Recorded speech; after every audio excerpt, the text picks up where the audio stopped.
Bonjour mon général, bienvenue sur ce plateau. Vous êtes directeur général de la Gendarmerie nationale. Merci d'avoir accepté notre invitation. Je voudrais commencer avec les derniers éléments factuels. On sait qu'il y a eu 2 manifestants dans le coma, plongés dans le coma suite à ces violences. Un d'entre eux serait d'ailleurs en phase de réveil. Est-ce que, vous avez des informations? Est-ce que vous en prenez? Et où en est l'enquête? Alors non, je n'ai pas plus d'informations. Je me réjouis que ça aille mieux pour l'un des deux. Et d'ailleurs, j'ai une pensée pour l'ensemble des blessés. J'ai aussi une pensée pour les gendarmes qui ont été blessés, les nombreux gendarmes qui ont été blessés. Non, je n'ai pas plus d'infos que cela.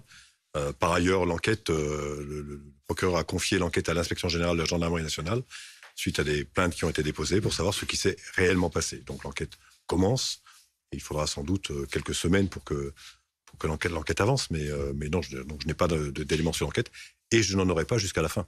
Ouais. Donc ça, il y a une transparence totale, en tout cas plutôt un côté hermétique total entre vos services et l'IGGN.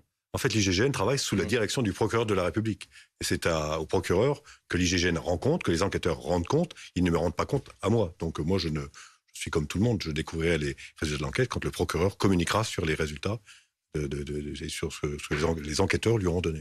En général, je ne vous présente pas Dominique Rizet, vous le connaissez bien. Absolument. Bonsoir Dominique. Dominique Rizet qui va m'accompagner au long de la demi-heure qui vient pour vous interroger. Quel type d'arme, dans l'arsenal des gendarmes, peut provoquer le type de blessures qui ont été, ce qui a été le cas pour ces 2 jeunes hommes, quand même durement touchés puisqu'ils sont aujourd'hui dans le coma? Alors, quel type d'armes? Moi, je peux vous dire quelles étaient les armes qui étaient dans les mains des gendarmes à ce moment-là. Maintenant, l'enquête doit déterminer comment ces deux jeunes hommes ont été blessés, mais ce n'est pas forcément par des jets ou par l'utilisation d'armes de gendarmes. En fait, et je reprends les images que l'on a vues sur les écrans, les images que vous avez diffusées, beaucoup de choses volaient en l'air. Et en fait, il faudra déjà savoir d'où pouvait provenir ce qui a touché ces deux blessés, et puis qui les a lancés. Donc en fait, tout ça, c'est l'enquête qui le déterminera. Mais à ce stade, moi, je suis incapable de vous dire si c'est un pavé, si c'est une arme qui est la conséquence, qui est à l'origine des blessures des deux blessés. On le saura avec les constatations des blessures, parce qu'une grenade qui explose, ça provoque des brûlures. C'est pas la même chose qu'un pavé, on va le savoir. Ah ben, j'espère qu'on le saura. En fait, c'est vraiment... L'enquête doit déterminer, doit nous dire ce qui s'est réellement passé. Alors ça, c'est très clair que l'enquête doit se prononcer, mais pour que les gens qui nous regardent comprennent bien, vos hommes qui sont sur place, lorsqu'il y a ce type d'événement, il n'y a pas de rédaction de rapport, il n'y a pas de compte-rendu, il n'y a rien qui vous est remonté sur « tiens, il y a eu 2 blessés côté manifestants, X blessés côté gendarmes, voilà ce que l'on sait qui s'est passé, voilà notre version ». Je vous renvoie aux images et je vous renvoie également aux déclarations du lieutenant que vous avez eu sur le plateau. On va l'écouter d'ailleurs dans quelques instants. On va l'écouter. En fait, il y a des tas de choses qui volent. Enfin, tout est compliqué. C'est un véritable chaos. C'est une scène complètement chaotique que vivent de part et d'autre les gens qui sont présents à cet endroit-là. Donc personne ne prend des notes pendant cette affaire-là. On garantit que les gendarmes, ils étaient plus préoccupés par se protéger par rapport à ce qu'ils ont subi pendant ces heures de face à face. Vous la vivez... Pardon. Oui, donc concrètement, c'est aussi pour ça que je me réjouis qu'il y ait une enquête. Ensuite, l'enquête, et comme vous le disiez Dominique, l'enquête pourra, à partir des blessures, à partir des constatations des médecins, pour le coup pas des gendarmes, des médecins, pour savoir ce qui a provoqué la blessure. Mais en tout cas, moi je considère qu'on part sur une feuille blanche. Les enquêteurs vont entendre les gens qui étaient présents et qui ont vu ou n'ont pas vu ce qui s'est passé, et ensuite déterminons comment les choses se sont passées. Donc encore, pardon d'un mot, pour être sûr de très bien comprendre les choses, les équipes de la gendarmerie sont sur place, font ce qu'elles ont à faire avec les ordres qui leur sont donnés, et elles rentrent dans leur garnison, dans leur campement, enfin pardonnez-moi, je ne sais pas quel mot exact, mais elles rentrent dans leur camp, il n'y a pas de retour, il n'y a pas de rapport, personne ne dit « tiens, nous avons été confrontés à telle force, nous avons utilisé tel moyen, nous avons récupéré tels objets ».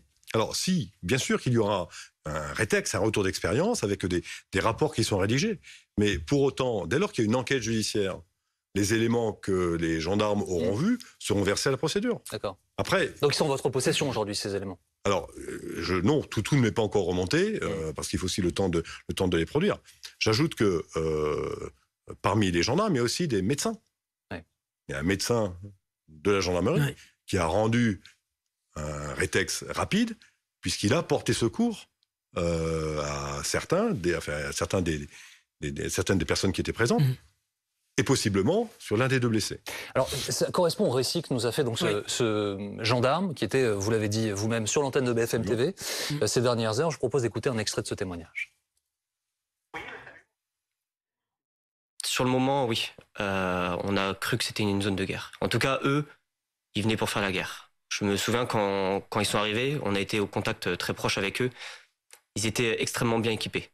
Ils ont des boucliers avec des clous, des barres de fer. Ils ont des mortiers, des cocktails Molotov, des pavés en quantité quasiment illimitée, comme les cocktails.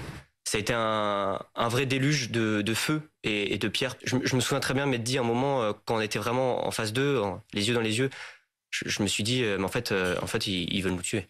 Ce sont eux qui sont venus au contact. Donc, en fait, au début, les manifestants, parce qu'il y a une bonne partie des manifestants qui étaient pacifiques, qui nous ont encerclés. Et de ces manifestants pacifiques s'est détaché un gros groupe de Black Bloc et ils ont progressé petit à petit. Et en fait, les tirs de lacrymogène que nous avons effectués pour essayer de les ralentir, de les garder à distance, n'ont pas été efficaces parce qu'en fait, ils sont très bien équipés, ils ont des masques à gaz. Il y a un moment, j'ai essayé d'ordonner une première charge pour essayer de reprendre le véhicule, d'aller jusqu'au premier véhicule qui était en feu.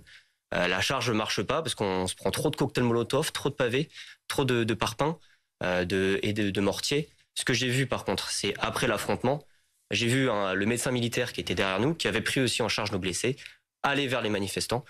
Et m'en souviens très bien, et en fait se faire caillasser. Il était à 100 mètres de ma position. Il s'est fait caillasser par des manifestants alors qu'il allait essayer de porter secours aux manifestants. Et on l'a vu revenir vers nos lignes. Et je m'en souviens très bien parce que c'est mon lance-grenade qui a tiré des lacrymogènes pour essayer de protéger le médecin des pavés qu'il prenait alors que celui-ci essayait d'aller porter secours à des manifestants.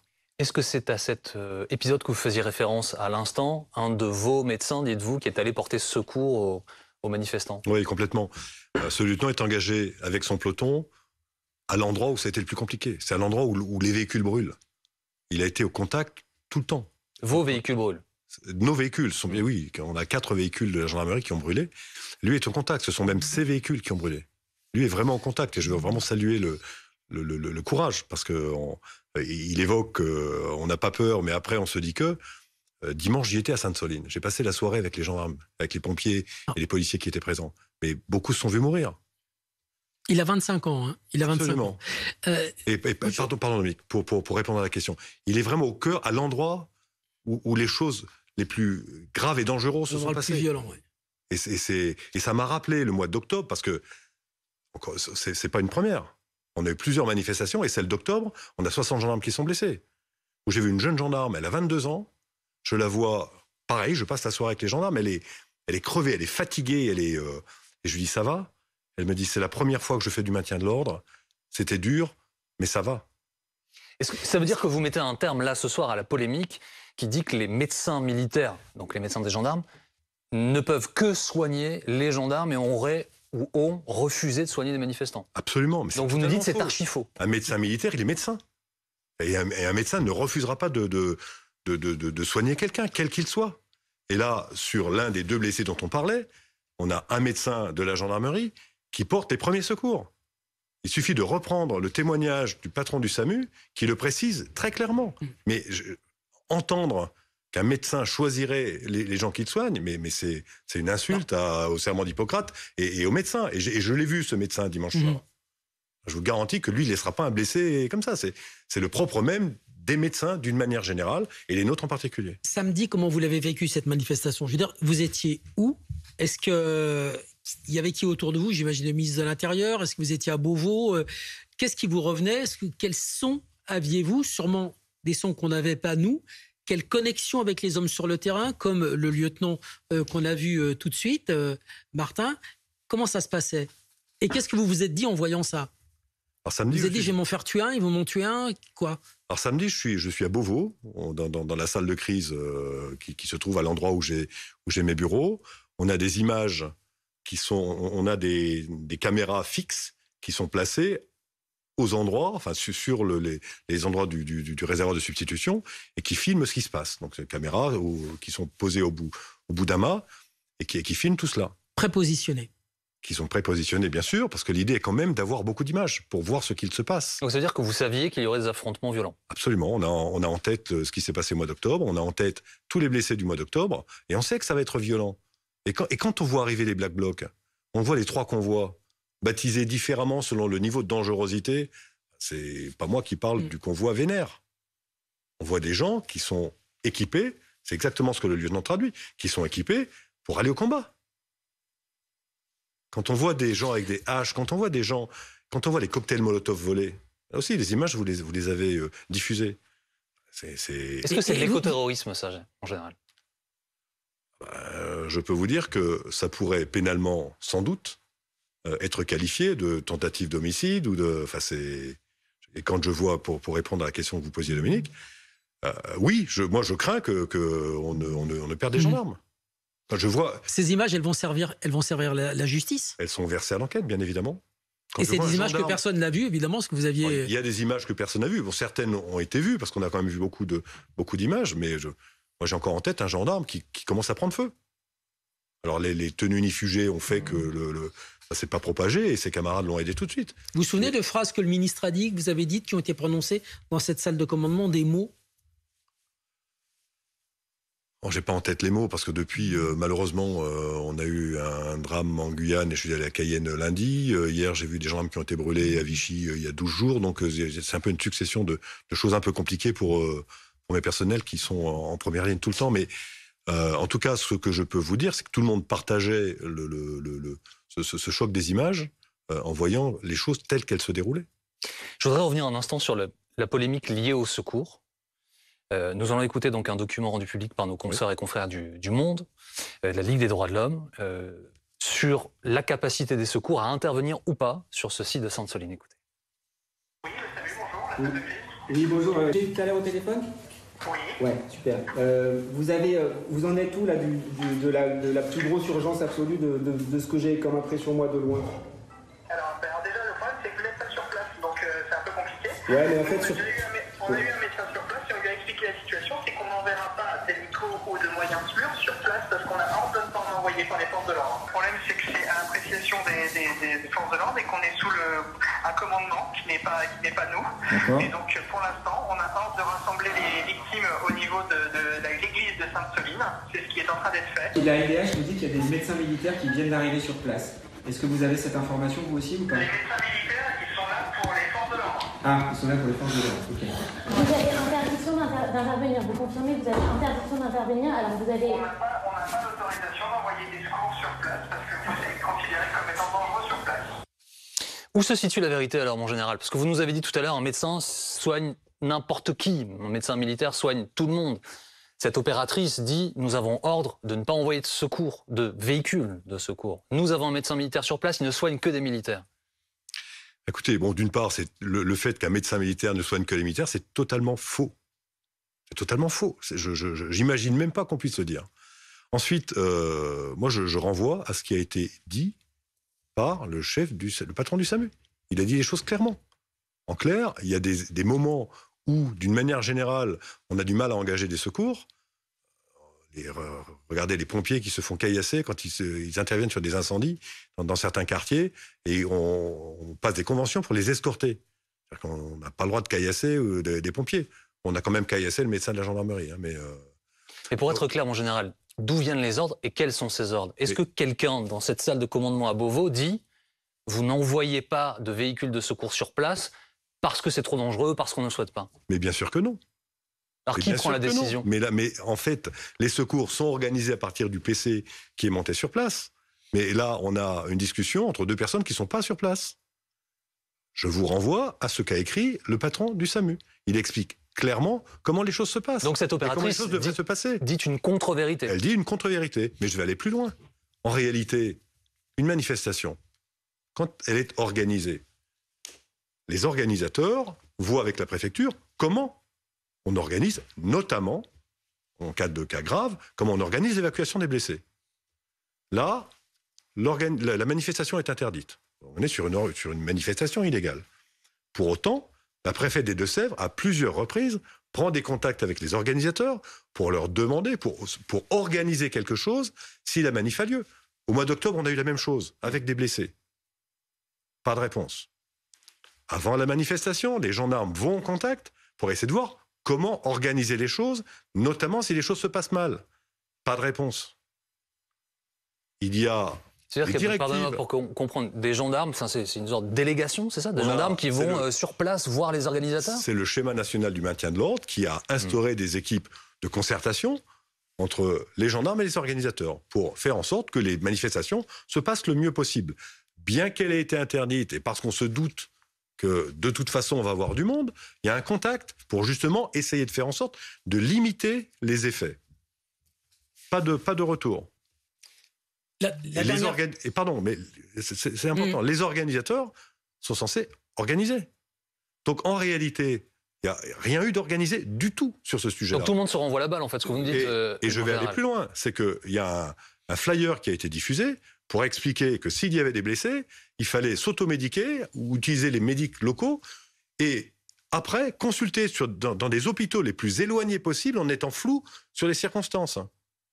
Enfin, je suis désolé, mais pour moi, les secours, ça doit être quelque chose Donc d'immédiat. vous renvoyez clairement ce soir la responsabilité, l'impossibilité que les secours accèdent à ces blessés à ceux qui étaient en face des gendarmes, aux organisateurs. Je dis juste qu'on a des motards qui ont escorté des secours pour aller sur place, qu'on a médicalisé 2 hélicoptères qui étaient là pour la manœuvre afin d'évacuer des blessés. On a évacué une jeune femme avec une suspicion de fracture de la mâchoire pour pallier des dispositifs qui n'étaient pas en place. Et pourtant, c'est pas faute pour la préfète d'avoir essayé d'organiser cela. Concrètement, l'enquête, c'est aussi pour ça que cette enquête, elle est appelée de nos voeux également. L'enquête déterminera tout cela, puisque la plainte porte notamment sur ces sujets-là.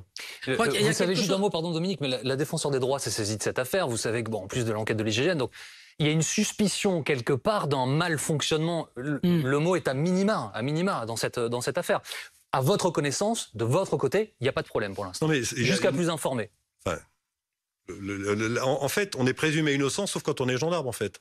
Non, je suis désolé. Il y a une enquête, la défenseur des droits s'en saisit. Elle est dans son rôle, et c'est une excellente chose. Moi, je demande juste à ce que, au lieu d'entendre des choses qui sont fausses, comme le médecin militaire soigne des militaires, ce qui est... Moi, je demande juste à ce qu'on sache ce qui s'est réellement passé. Je crois que la phrase importante, parce qu'on l'a vécu en direct sur BFM TV samedi, on était là avec nos reporters sur le terrain. La phrase importante, c'est la dernière de l'enregistrement, où il y a ce moment où la personne dit « on ne peut pas aller sur place parce que c'est trop dangereux ». On nous dit que c'est trop dangereux. Et je pense que c'est ça qui est important, c'est qu'on ne peut pas envoyer une équipe médicale, ceux qui prennent la responsabilité de faire passer une ambulance, Jean-Baptiste, on ne peut pas envoyer une ambulance sur place, on peut encore moins envoyer un hélicoptère dans une zone où il y a des pavés qui partent dans tous les sens, et une ambulance ne peut pas accéder. Alors, peut-être transporter les blessés. C'est ce qu'on a dit sur BFM la semaine dernière, et on s'est fait étrier sur les réseaux sociaux. Parce qu'il y a une enquête qui est en cours, parce que l'IGGN est saisie, et parce que la défenseur des droits s'en saisit aussi. Je voudrais maintenant, Monsieur Rodriguez, vous faire entendre un homme qui, pour beaucoup des écologistes présentés comme radicaux, est très important. Il est suédois, il s'appelle Andreas Malm, il est maître de conférences en géographie humaine, il est théoricien, militant, lui-même écologiste. Il était à Sainte-Soline le week-end dernier avec les manifestants. Je l'ai interrogé il y a quelques heures. Vous allez entendre un entretien réalisé en anglais qui a été traduit pour la compréhension de tous, évidemment. Voilà ce qu'il dit du maintien de l'ordre à la française, de ce qu'il pense de la situation chez nous, et vous pourrez ensuite, évidemment, réagir à ses propos. Oui, mais par l'aspect militaire de la chose. D'abord par la police, puisque c'est la police qui a d'abord fortifié le site des bassines à Sainte-Soline et qui l'a transformé en champ de bataille militaire, en citadelle. Et ils ont utilisé des projectiles très dangereux pour défendre ce site.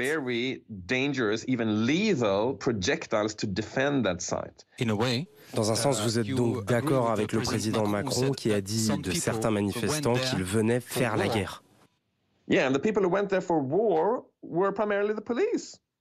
Oui, mais les gens qui sont venus faire la guerre, c'est d'abord la police. Ce sont eux qui ont continuellement visé et blessé des gens, allant parfois jusqu'à presque les tuer.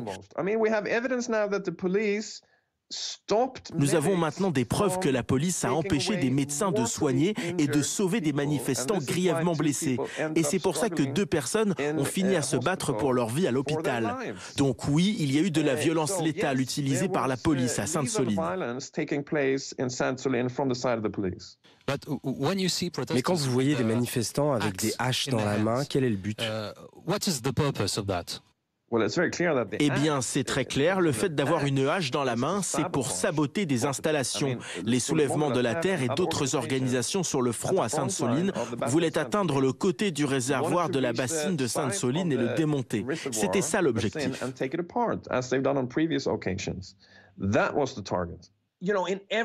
Dans tout ce que j'ai écrit, dans tout ce que j'ai dit sur ce sujet, j'ai toujours été très clair. Je pense que les mouvements luttant pour le climat devraient seulement détruire des choses mortes, inanimées, des machines, des installations. Nous ne devrions jamais, et je pense que je ne connais personne qu'on dit qu'on devrait le faire, nous ne devrions jamais planifier des assassinats sur des patrons comme celui de Total ou des propriétaires des bassines. C'est hors de question. Il est clair que si nous engageons des actions violentes ou au moins qualifiées de violentes, le but de cette violence est de viser des choses inanimées, mortes et de les détruire. Les problèmes arrivent au moment où vous avez une force militaire, au moins une police militarisée qui essaie de protéger ce genre d'installation. Et c'est ce qui est arrivé à Sainte-Soline. Oui, cette manifestation a dégénéré en confrontation avec la police. Mais le but de cette confrontation était d'avoir accès au site et de le détruire. Je vous ai dit que beaucoup parlaient de vous dernièrement. Certains politiciens parlent de vous notamment en utilisant le terme écoterrorisme avec votre nom. Qu'est-ce que cela vous inspire?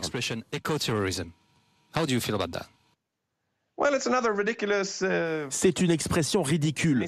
Le terrorisme, c'est quelque chose que vous avez expérimenté en France. Ce terme a un sens. Ce qu'il signifie, c'est l'assassinat indiscriminé de civils pour des motifs politiques. C'est ce qui est arrivé, par exemple, au Bataclan, quand les gens sont allés au Bataclan pour tuer le maximum de civils possible. Ça, c'était du terrorisme.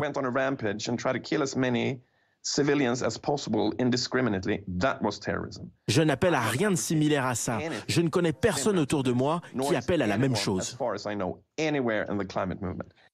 Montage signé Andoni Hospital, Charlotte Mato, avec les voix de David Dunal et Angel Ouattara. Vous connaissiez cet homme, généralement? Non. Je ne le connais pas et je pense que je ne vais pas chercher à le lire. Parce que ce que j'ai entendu, c'est juste ahurissant. Pourquoi? En fait, il y a ce qu'on appelle, et j'y suis un peu attaché, l'état de droit. Donc il y a un endroit qu'il faut préserver. Et en gros, j'entends que, en réalité, il faudrait laisser, avec des haches, venir détruire quelque chose, au motif qu'ils considèrent que ça doit être détruit. Et le fait qu'on empêche la destruction, c'est-à-dire qu'on fasse juste respecter la loi, c'est ce qui provoque la violence. Et c'est ce qui explique que les gens viennent avec des haches, des cocktails Molotov, des bombes incendiaires. Enfin, c'est le terme que j'ai employé hier, c'est ahurissant. Ce discours, il est irresponsable pour vous? Il est dangereux? Il est quoi? C'est les deux. C'est irresponsable, c'est dangereux. Et je comprends qu'on parle d'écoterrorisme. Mais c'est inciter. Alors, non, accessoirement, il l'évoque. Pour le rejeter, mais il l'évoque. Non, on ne veut pas tuer le patron de Total. Mais c'est encore heureux. Je voudrais revenir sur les moyens, en général, qui ont été déployés sur place à Sainte-Soline. 4000 grenades tirées sont les chiffres que j'ai vus. Est-ce que vous le confirmez? Je ne suis pas spécialiste du maintien de l'ordre, mais ce chiffre me semble... C'est le ministre qui les a donnés, voilà. Gérald Darmanin. Le chiffre me semble, j'allais dire, plus qu'important. Comment est-ce qu'il faut traduire l'utilisation de 4000 grenades? Alors, je veux juste faire un petit retour en arrière. Je vais vous parler des grenades immédiatement. À un moment donné, et ça renvoie à ce que je viens d'entendre, on nous dit, mais vous étiez sans doute trop nombreux. 3200 forces de l'ordre. Mais les 3200, mais pour tenir 3 jours sur 80 km de... Mais bon, admettons. On est trop nombreux. Enfin, moi, c'est la première fois que j'entends qu'on peut être trop nombreux pour une opération de protection. Habituellement, on a plutôt tendance à nous dire, vous n'êtes pas assez nombreux. Mais en clair, on veut faire passer le message que c'est les gendarmes et les policiers qui sont responsables de l'insécurité parce qu'ils sont trop nombreux. En fait, c'est nous qui générons l'insécurité. Et c'est un peu ce que j'entends. En fait, sans les gendarmes et sans les policiers, il n'y a pas de problème. Et alors sur les moyens, sur ces 4000 grenades? Et sur les grenades, en fait, l'immense majorité des grenades étaient des grenades lacrymogènes, dont le but était d'éviter le contact entre les assaillants et les gendarmes. Quand il y a contact, ça devient très compliqué et il y a beaucoup de blessés. De quels moyens disposaient les gendarmes? Vous aviez ces fameuses grenades lacrymogènes qui ont remplacé la GLI-F4, c'est ça? C'est une nouvelle grenade en élastomère? Alors, c'est une grenade qui n'a qu'un effet lacrymogène. Pour celle-là, les F4 avaient un effet explosif, il y avait de l'explosif dedans, et celles-là n'ont pas d'explosif, donc on avait effectivement des grenades lacrymogènes classiques. Les 4000? Alors, les 2 tiers étaient des grenades lacrymogènes classiques, il n'y a qu'un effet lacry. Les autres, c'était? Les autres, il y avait des grenades de désencerclement qui ont été utilisées, qui sont lancées à la main, qui permettent d'éviter le choc des 50-100 derniers mètres. Ça projette ces éclats qui ont blessé des gens. Absolument, des manifestants. Alors, aux jambes. j'ai le volume, je devrais l'avoir en tête. Hein. On a tiré sur les grenades de désencerclement, on en a tiré 89. Et il y a des grenades assourdissantes qui sont tirées à distance pour garder les assaillants à plus de 200 mètres. Et celle-là, on en a tiré 40. 2 mots rapidement encore, s'il vous plaît. Le premier sont des images. On a vu un peloton de gendarmerie armé, motorisé, sur des quads. On va montrer ces images. Il y a eu des images montrant, a priori, ce peloton-là utilisant des LBD. Qui sont ces gens, en fait? C'est quoi? C'est une adaptation de la Brave pour la gendarmerie? Et est-ce qu'ils ont le droit de tirer en roulant? Alors, ce ne sont pas des gens, c'est pas la même unité que la Brave. Les quads avaient pour objectif de tirer des grenades lacrymogènes, toujours dans l'idée de garder une distance entre les assaillants et les gendarmes, sauf que quand vous les tirez d'un endroit avec le vent et le terrain, vous n'êtes parfois pas très sûr de l'endroit où les grenades vont tomber. Donc ils ne tirent que des lacrymogènes. Ils ne tirent que des lacrymogènes. Alors ils ont des LBD pour se défendre. Il y a effectivement une image d'un gendarme qui tire avec un LBD. J'ai envoyé l'IGGN à la demande du ministre pour savoir ce qui s'était réellement passé. J'attends le rapport aujourd'hui, parce que je l'aurai dans la soirée. Et puis on verra ce qui s'est passé. Mais ils ont le droit de tirer en se déplaçant, que ce soit des grenades ou du LBD. Alors, c'est pas tant en se déplaçant ou pas. Dans la doctrine provisoire que l'on a fait, on a écrit qu'il ne fallait pas tirer en roulant. Alors, je vous parle des LBD, le tir des grenades à 200 mètres ou à 300 mètres, la question se pose moins. Mais on va regarder ce qui s'est passé. Donc, normalement, il n'aurait pas dû tirer en roulant. C'est peut-être ce qui s'est passé. Il n'a pas touché en tirant. Pour autant, s'il a enfreint un règlement, on prendra les mesures qui s'imposent. Mais j'aurai les retours dans la soirée et je proposerai au ministre des mesures à prendre. Un tout dernier mot sans lien avec tout ce que nous venons d'évoquer. Il y a eu un hommage à Arnaud Blanc ce matin sur la base du GIGN Versailles-Satory. Que sait-on des circonstances de la mort du maréchal logis-chef qui a été tué donc par des orpailleurs en Guyane? Absolument. Alors c'est une mission de lutte contre l'orpaillage illégal. L'orpaillage illégal qui a comme l'une des premières conséquences, et c'est important dans le débat qu'on a en ce moment, de déverser du mercure dans un fleuve avec des peuples qui vivent dans le et du fleuve. Donc c'est un vrai sujet environnemental, au-delà du sujet de vol et de criminalité organisée. Ils étaient à Dorlin, un site très connu. J'y étais il y a 6 mois avec les gendarmes. Et il y avait des bâtiments, des carbets à les reconnaître. Et avec des militaires du 7e bataillon de chasseurs alpins et les 3 gendarmes de l'antenne GIGN, ils ont été reconnaître ces lieux. Il faisait nuit, ils étaient équipés d'un intensificateur de lumière. Et puis, lors de l'opération de fouille sur l'un des carbets, il y a eu puis un deuxième coup de feu. Et il a été touché en plein cœur. Il est mort quasi sur place. Et là, on recherche. On a de grosses opérations en jungle pour rechercher les auteurs. Donc, je veux aussi saluer l'engagement de ces gendarmes qui ont été... le président de la République a voulu rendre hommage à l'engagement de notre camarade. Et c'est en fait, je vous l'ai dit tout à l'heure, c'est un peu le quotidien des gendarmes là depuis de nombreux mois et ils vont continuer à le faire. Merci beaucoup. Merci Général Christian Rodriguez d'avoir été avec nous ce soir en direct sur BFM TV.